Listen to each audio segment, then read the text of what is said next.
What's up everybody? Aaron here, and today we have a 2017 Q4 Watchlist reaction video. So, as you guys know, yesterday, December 27th, 2017, WizKids released the Watchlist results for Q4, which, if you weren't following, the watchlist included Unimind, Joker's Wild number 60 Joker, and the boxing ring from the Muhammad Ali and Superman set. And so that was released sometime in November or early December. And yesterday we got the results. So today what we're going to do is we're going to take a look at what changes were made, and I'm going to give you my thoughts on what they mean and if they were good or bad or just somewhere in the middle. First, I want to say, if there's a lot of background noise, you have to excuse me. They're literally building an entire community next to my house. It's like 84 houses they're putting in. So right now what they're doing is they're leveling the ground with this big giant machine that shakes my entire house. So I tried to wait until they were done, but this is the only time I have. So, alright. So looking at the Q4 watch list, the first thing I want to take a look at, because it's the quickest, kind of just get it out of the way, is the boxing ring. So WizKids says, no errata or power level changes are being made. However, a clarification is being issued for how the boxing ring interacts with the multi-base characters, which has been a source of both confusion and difficult physical representation. Multi-base characters can no longer partially occupy the boxing ring or other special terrain during a single move. They must either have enough movement left to completely occupy such terrain, or they must stop outside of it. So, if you listen to episode 146 with Kenny Pena, we talked about this a little bit, about how multi-base characters can, shoot out of and into the boxing ring, and they're technically occupying, but they're not fully occupying, and created kind of this weird state. And this is meant to fix it. I think the way they worded it here, having to do with moves, is not not really relevant. Basically, what's really relevant is you can't occupy both inside and outside of the boxing ring. You either have to be in or you have to be out. So, which is good. And I really think that's probably the best fix. We talked about getting a -1 instead of -2 to the attack from the boxing ring's effect, or changing the way it can be placed. They didn't do any of those, so apparently WizKids doesn't think that's an issue. I do, but it is what it is. I think overall it's a good fix. I'd rather not overcorrect things than I'd rather undercorrect than overcorrect. We can always revisit later on another watch list. Whereas if something's overcorrected, they're not going to go back and renege on it. So that's good. Okay. So next up on the watch list, we have Joker. I want to talk about Joker because he was kind of like a surprise inclusion on the watch list. Not a lot of people really thought that the Joker was that. Everybody thought he was good, but I didn't really consider him for watch list myself personally. So what we have here is, I'll read you what WizKids says, the current and the errata, and then I'll go into my thoughts. So it says an errata is being issued to the Joker that makes a D6 roll for his trait hoo ha ha ha mandatory, and to remove his combo with Mastermind, which is something that we suggested on my show yesterday. And, I'm glad that that's kind of what it was. It was my suggestion, not my suggestion to WizKids, but my personal thought of how he could best be fixed. So currently, it was saying at the beginning of your turn, you may roll a d6 and have the result. When you do, either heal or damage the Joker that many clicks, and you can heal past the starting line. So the errata says, at the beginning of your turn, roll a d6 and have the result. When you do, either heal or damage the Joker that many clicks, and it can heal past the starting line. The Joker can't be chosen for Mastermind. And then they give a brief explanation. It says the Joker just offers too many clicks of life, and his ability to camp on his best clicks makes him much less risky than he should be for his cost, or him being the Joker. Really quick on that, I don't like that they're saying his best clicks, because that's subjective, okay? So WizKids should not decide these are his best clicks. Whatever you think are his best clicks are. Personally, I love his Mastermind and Poison click, or his, was it Exploit Weakness click, but, of course his Outwit one's good too. Anyways, while we tried other adjustments to his points, tokens, they were more complicated and didn't change enough of what he was doing. We did leave him the ability to choose either healing or damage, as that's part of the fun. The Joker is almost certainly the greatest Mastermind fodder ever made, and while that's not especially relevant in the current metagame, some upcoming figures might require changes, or he might require being put back on this list if he's still Mastermind fodder. We feel there's still plenty of other good Mastermind fodder available in Modern Age, and this interaction was contributing to his feeling of, quote, being broken. So yeah, that's kind of weird. That sounds like a player wrote that, which is really interesting. It doesn't sound like something WizKids typically writes, as far as the explanation goes. So I find that very interesting. That being said, what do I think? So I talked about this a little bit before, and, having a day to think about it, my initial thought was, this is an overcorrection. I think it's too much. I'm having a day to think about it and really kind of debate back and forth. I like what they did with the mandatory role. I don't like saying he can't be Mastermind fodder, or he can't be Masterminded too. So why is that an issue? A lot of people think like, oh, Mastermind's not that good, which Mastermind is good, especially with the nerf to Precision Strike. It's not that Mastermind is too good. It's not that his clicks of life are too good. It's that when you look at his ability to roll, when you get to choose post-roll which way you're turning his dial, that's what makes his ability really broken. If you're on click 3, and you can wait to see if you roll a 5 or 6 to decide, well, I'm going to go to click 6 when I really want to get back to my Outwit click, then that's kind of like, okay, well, I rolled a 4 or a 3, I'm going to heal 2, I'm going to go to top dial. If you had to say before you rolled, I want to heal him because I'm trying to get to Outwit, and then I roll 5 or 6, doesn't that make Mastermind to him a little bit more risky? Because now I can't just easily heal him up,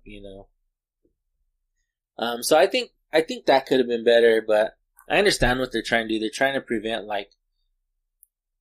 it's pretty obvious to me going back to when WizKids was revisiting the scoring system. It's pretty obvious they don't want a defensive game played anymore. They don't want stalling in the game. It seems to me they really just want players to run out in the middle of the map and roll dice and just see who has better dice. That's the way it seems to me.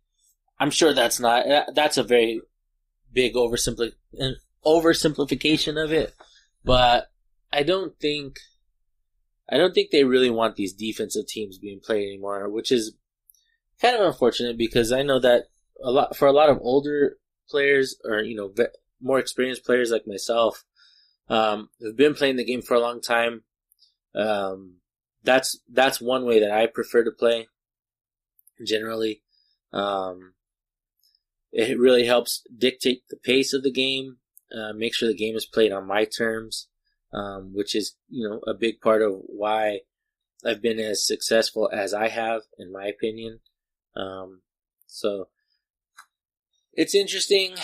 Does it make Joker worthless? Absolutely not.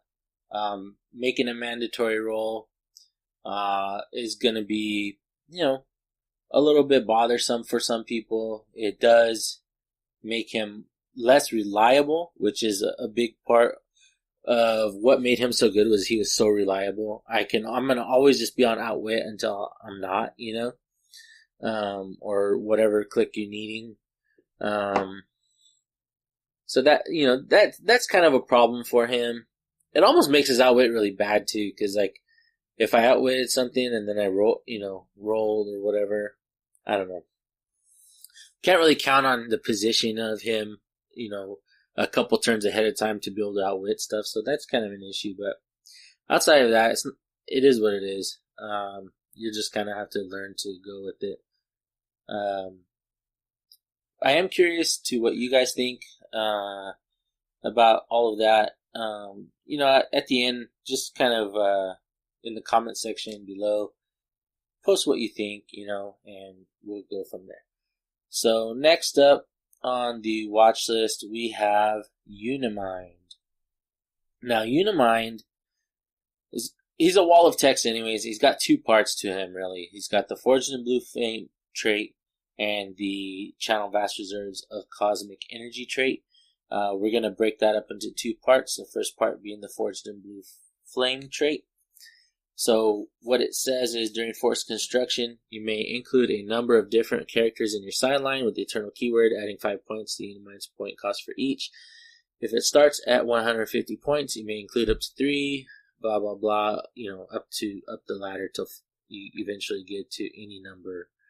The included characters must be used at their highest point value and be turned into starting click at the beginning of each turn.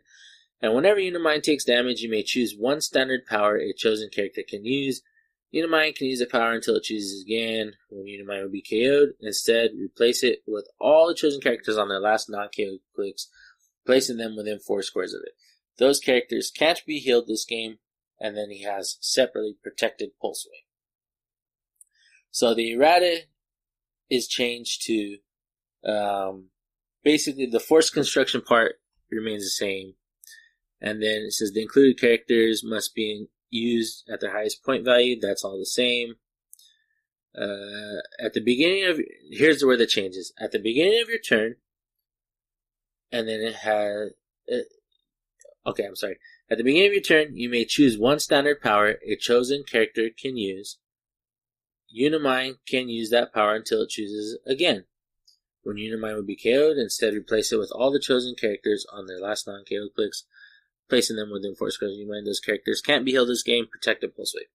So the key thing there is they removed and whenever Unimind takes damage. They also changed it because it used to say, what does it say? At the beginning of each turn. Now that he says at the beginning of your turn. So at the beginning of your turn, you choose one power. That's the power Unimind gets to use until he chooses again, which is of course the beginning of your next turn. So there's no longer, I can choose an offensive power on my turn, like TK or Pulse Whip. Well, he doesn't have Pulse Whip, but whatever. Probability control or whatever power you wanted to use. And then on my turn, I'm going to choose Invincible. There's no more of that. You have to choose one power. You better make it good. And then you're not choosing when he takes damage either. So, my thoughts on that. I like that they changed it to only at the beginning of your turn, not at the beginning of both turns. I think he could have left the whenever he takes damage on there because essentially he's kind of possessed by all the other Eternals. And the way equipped entities like Eclipso, Brainiac, and the entities before them worked was that whenever you did take damage, you did choose a new power. So, but that had to do more with the powers on the dial were changing, and also because they're stat specific. So he doesn't really look at stats. So I guess that kind of makes sense. But I think it could have been fine to leave. But it's cool that they took it off too. So. Basically, what this means is, if you want to use probability control, you can't just use probability control when you want to attack or call on an ID character or whatever. And then on my turn, choose Invincible because although he has top-down Invincible, if I use Perplex, that can be outwitted or whatever the case. If you pulse with me, it ignores it, and now I have Protected. So, but I have Invincible with Protected, so I still have Invincible. You got to choose. You're either going to play him defensively, or you're going to play him offensively this turn. So on top of that, he has a Channel Vast Reserves of Cosmic Energy what that was free until your next turn. Unimind can't use a Power Cosmic Team ability, but can use Perplex and Willpower. When it uses Perplex, it may modify a combat value by +2 or -2 instead. This turn, it may use Perplex an additional time for every 2 characters with the Eternal keyword in your sideline that it can choose powers from. And that has been changed to free until your next turn. Unimind can't use a Power Cosmic Team ability, but can use Perplex and Willpower. When it uses Perplex targeting a character with the Eternals keyword, it may modify a combat value by +2 or -2 instead. This turn, it may use Perplex an additional time for every 2 characters with the Eternal keyword in your sideline that it can choose powers from. So the big change there is it can no longer just +2 or -2 Perplex anybody he wants. So previously, the most popular way to play Unimind was to call in big ID characters like Nick Fury or Hulk or something similar, going +2/+2 on that character, choosing prob, making your attack, and then on my turn choosing a defensive power. So we already went over the choosing powers, but now pretty much he can Perplex himself, or if you've got another Eternal on your team, he can Perplex that Eternal by +2. He can still do multiple Perplexes on the same character. It's just not nearly as broken, It's now a +1/+1, which is pretty good still. This is exactly the change that I thought should be made to this power. I'm really glad that that's what it went to. I said +2 or -2 to himself only, so making an Eternal keyword type thing is really cool. It makes it really fun when you think about possible like Rock Age or Golden Age games, because there are some really cool Eternals like Thanos and Thane and stuff like that. So that still has some potential for some really nice use there. So that's pretty cool. And I think that part's exactly right. If I want to look into, another part of, so we're going to move on. Another part of what the Unimind Watchlist part is this rules change we have actually. So it's interesting because it's a rule change, but it's underneath the Unimind thing, and it's because of Unimind. So what this says is rule change. One note that a sharp playtester brought up is that the ability of some characters to stop Unimind and others was being unnecessarily hampered by the rule that when an effect says can't use defense powers, it's only referring to the actual power in the defense slot of that dial. So I'm going to stop there really quick. There was a clarification on the rules forum, and I know this got brought up a lot, like when Green Arrow came out and things like that, where this is Elseworlds Chase Green Arrow, where it says like you can't use defensive powers or whatever. Where people are like, oh, so like any defensive power, so even if it's off the dial, which that's not previously the way it worked. It had to be showing in the dial. So now this is addressing that. So it says it's only referring to the actual power in the defense slot of that dial, but not standard defense powers that a character may have acquired by other means. The rules team did an analysis and determined it really wouldn't have a broader impact on the clarity of the rules to add to the comprehensive rules. Plus, it just makes more sense intuitively this way when you read the powers, and always want to try and move the rules towards more intuitive interactions. So from now on, any character that says can't use, and then in parentheses, type powers, that's quoted also, where type equals speed, attack, defense, or damage, applies to both powers in that current slot and any standard powers of that type a character can use through other means. There's only a handful of these characters in modern age, but they now have a much more effective and more intuitively against all pick-a-power characters and equipped characters. So, basically put your Green Arrows, your Forges, your Nick Furies, things like that are going to be a lot more effective against pick-a-power characters like Goblin King, Juking, Unimind, and the like. So this is kind of interesting because it's a pretty big change of philosophy to what WizKids was doing in the past.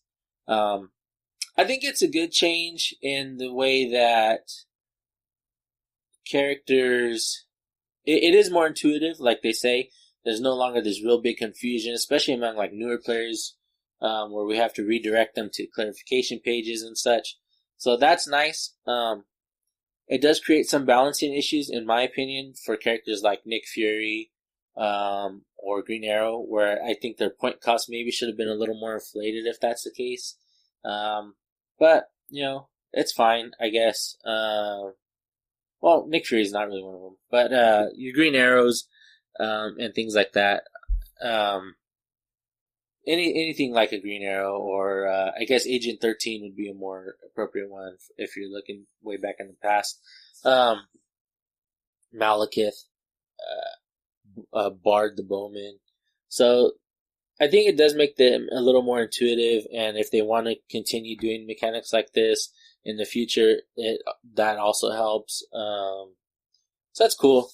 I think overall, it's kind of, like I said, it'll balance out eventually. It's not a huge unbalancing thing, but it is very intuitive, so I think that's a good change. What this does mean, though, that we need... So, this is a knock on Pick a Power, right? What they're really wanting to do is get rid of stacking powers to where it doesn't matter what you do, I get to use what I want to use. And that's, I don't know how I feel about that. I guess I'd have to wait and see some tournament results or play some myself, but it's a little weird. I think overall changes to Unimind are good. He's still very good.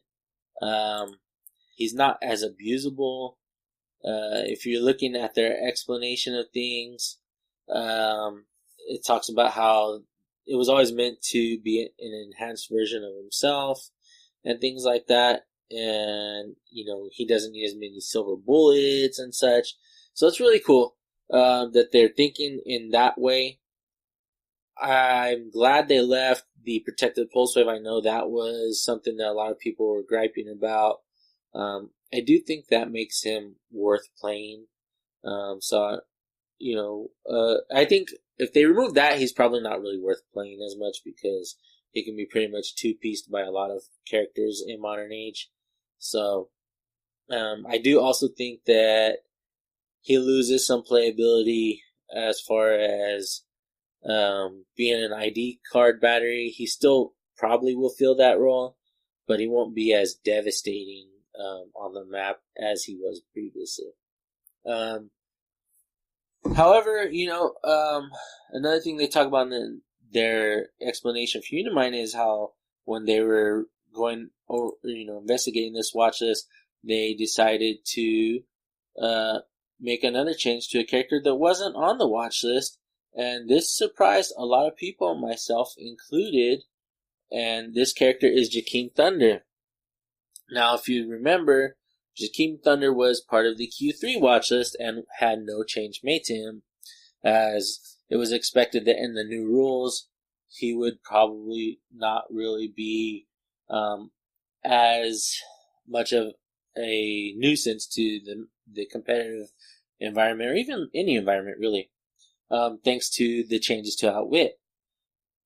While it's true that he wasn't the big bad boogeyman anymore, it wasn't because Outwit was stopping him. It was more so because Unimind just took over as the must play, because he was really just completely overpowered.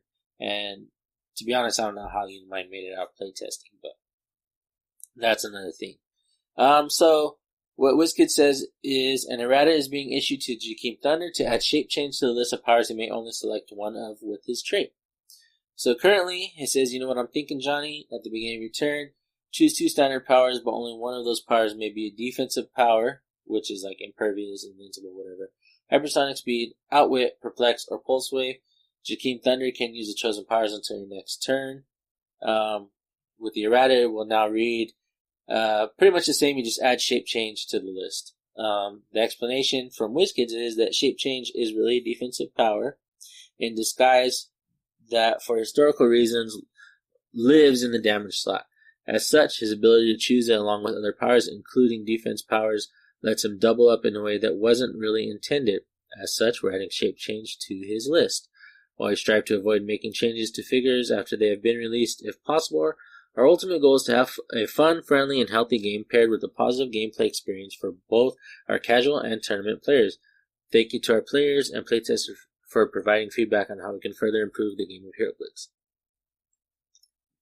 So, sorry, I gotta take a drink. So, what does this mean?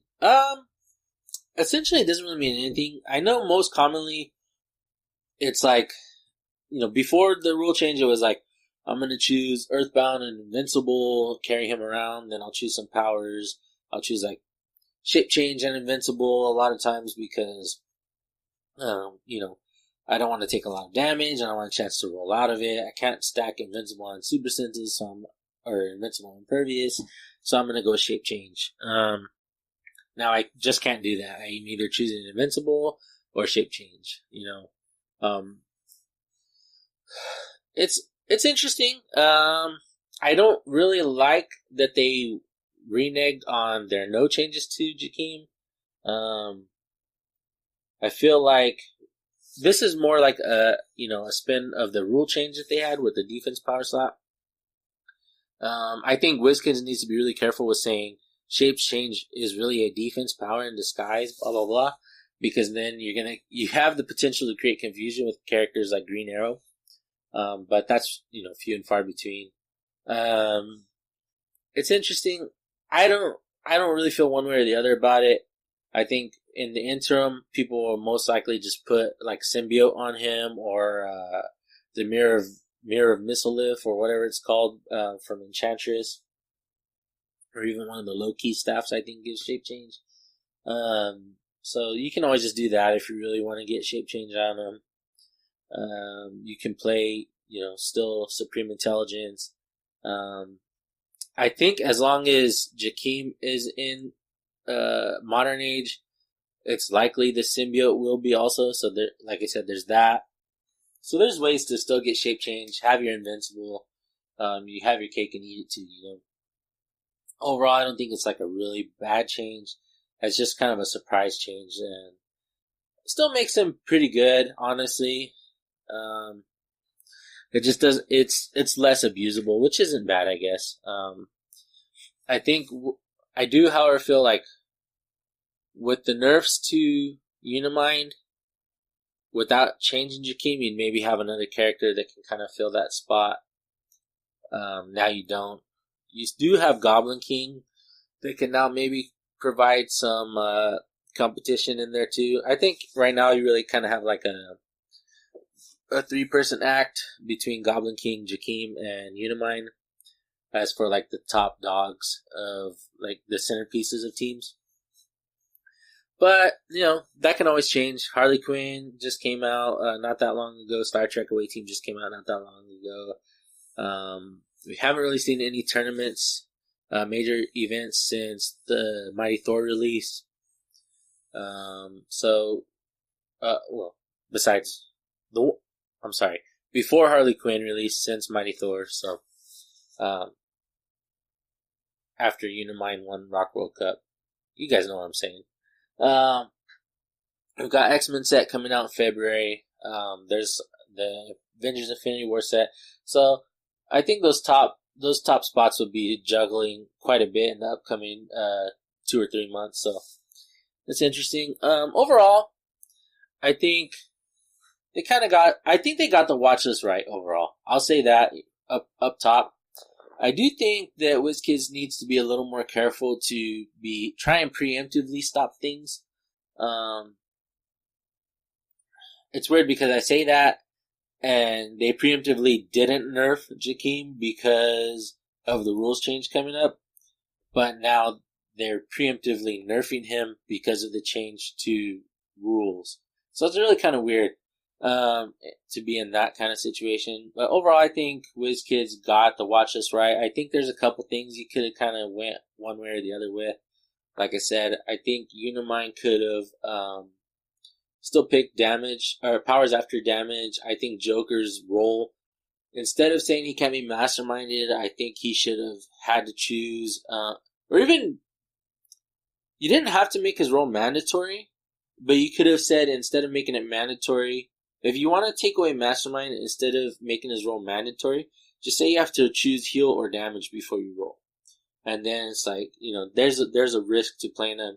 If that's not enough, we can put him back on the watch list, for Q1 2018, and then we can, revisit that. But overall, I think I'm not a fan of watch list, period, because in my opinion, I don't think WizKids does a good enough job of replacing cards or, like just kind of communicating things clearly. The information is not, readily available in most cases. So I'm not a big fan of that. Personally, I'd rather just see stuff banned, similar to the way they do maps. So like maps don't, if a map's troublesome, they just say it's not allowed. So I'd rather see that, honestly, than changing stuff if they're not going to issue replacement cards and things of the sort. But that's another topic for another day, I guess. So that being said, I think they did a great job on this watch list overall. I would give it a 9 out of 10, to be honest. And I hope that they continue to go with whatever their current mind state is in doing watch lists and things of the sort in 2018, because I think it's leagues above what they were previously doing. It's obvious they've got more player input, and that's a positive trend. So let me know what you guys think. Was the watch list too much? Was it not enough? Was it just right? Is there anything they missed? Let me know in the comments below. And, we got New Year's coming up. You guys have a good New Year's. Be safe. Enjoy it. Have fun on your holiday. And remember that the real fun begins when you're 2 clicks from KO.